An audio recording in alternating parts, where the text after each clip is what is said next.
Le ragioni di questa sua candidatura: lei è un noto per avere cavalcato le onde di Italia 1 nel Iene, ecco, cosa l'ha spinto a maturare questa scelta e a confrontarsi anche con l'elettorato siciliano e sardo e chiedere il consenso? Io sono catanese, ho lavorato sì per Italia 1, ma ho scelto di lasciare quel mestiere per dedicarmi al Movimento 5 Stelle, perché penso che il Movimento 5 Stelle sia l'unica forza politica in grado di cambiare in meglio l'Italia, oserei dire di salvarla. In particolare la Sicilia, la Sardegna, molte regioni del sud sono state maltrattate dall'Europa. Noi abbiamo sempre questo euro, io spesso lo prendo in mano e dico: questo cambio a 2000 lire ci ha rovinato, ed è vero, perché ha danneggiato la nostra economia, ma l'Europa ha fatto anche di peggio, perché sappiamo che chi fa olio d'oliva in Sicilia e rispetta tante regole importanti per dare un prodotto di qualità, poi è scavalcato dal fatto che permettiamo di importare olio, per esempio dalla Tunisia, di cui non conosciamo davvero la provenienza, non sappiamo come è fatto e non rispetta gli standard europei.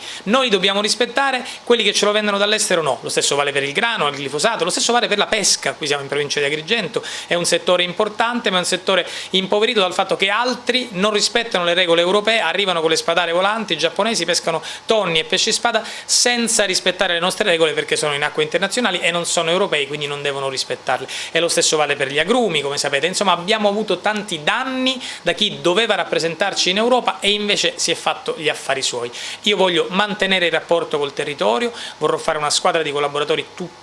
che rappresenti tutti i territori di Sicilia e Sardegna e che mi spieghi i problemi e le esigenze dei territori e anche le proposte, perché ho visto che nei territori, in provincia di Agrigento in particolare, ci sono persone validissime che magari hanno idee ottime per risolvere un problema, un settore, ma non ci riescono perché non hanno agganci con le istituzioni. Mi piacerebbe fare da tramite fra loro e l'Europa. Ecco, in caso di elezione nell'emiciclo di Bruxelles, quale sarà la vostra collocazione politica da destra a sinistra? Il Movimento 5 Stelle, come si sa, è un movimento trasversale, quindi ha superato un po' le differenze originarie ideologiche fra destra e sinistra, anche perché in Italia in particolare abbiamo avuto un governo di centrosinistra di cui faceva parte un partito che si chiamava Nuovo Centrodestra, quindi anche gli altri, insomma, i partiti tradizionali non è che le rispettino granché. Noi vorremmo fare un gruppo di tutte le forze trasversali, di cui il Movimento 5 Stelle è la più grossa in Europa, ma ci sono in Croazia, in Polonia, in Finlandia, in altri stati, ci sono forze simili che stanno crescendo e che speriamo abbiano un grande risultato elettorale il 26 maggio,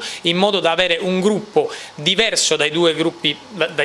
tradizionali, in particolare diverso da PPE e PSE, che hanno sempre avuto il 51% dei voti o più e che questa volta probabilmente non ce l'avranno, quindi questo gruppo potrebbe avere un peso specifico molto grande. Ecco, quale sarà la linea di demarcazione con i vertici dell'Europa che ultimamente, diciamo fra virgolette, ci ha massacrato con una politica molto stringente a tutti i costi entro il 3%. Questo ci sta provocando dei tagli fortissimi alla sanità, alle casse comunali, insomma sicuramente non viene percepita per quello che è stata negli ideali fondati da Spinelli e da altri l'Unione Europea, dal popolo siciliano. Giustissima domanda, purtroppo l'Europa ci ha impoverito, l'austerity non ha fatto altro che impoverire in particolare alcuni paesi come Italia e Grecia, e quindi noi dobbiamo reagire, dobbiamo, se mi permetti, ribaltare il tavolo, andare lì e dire: noi contiamo, i siciliani contano, i sardi contano, l'Italia deve contare di più, e poi farlo solo con tanti rappresentanti locali di qui, di questa terra, che vanno a battersi veramente, non che magari cedono alle lobby. È chiaro che quelle politiche fallimentari che hanno impoverito l'Italia, ma hanno impoverito anche altri paesi europei, ad essere onesti, devono essere spazzate via con politiche di sviluppo. Noi dobbiamo creare lavoro. Se noi i ragazzi da qui se ne vanno, e se se ne vanno i ragazzi si impoverisce tutto il tessuto produttivo, imprenditoriale, intellettuale, anche quello delle università. Spesso i ragazzi vanno a studiare altrove o vanno a lavorare altrove perché qui non c'è lavoro. Noi dobbiamo fare il contrario, creare sviluppo proprio qui in Sicilia, nelle nostre province, e qui portare ragazzi da fuori e mantenere quelli di qui in questo luogo, perché le risorse ci sono, sia turistiche, ambientali, naturali, agricole, c'è tutto, ci sono le intelligenze, ci sono le forze, e purtroppo è mancata una politica che aiuti davvero lo sviluppo. Noi vogliamo fare quella politica.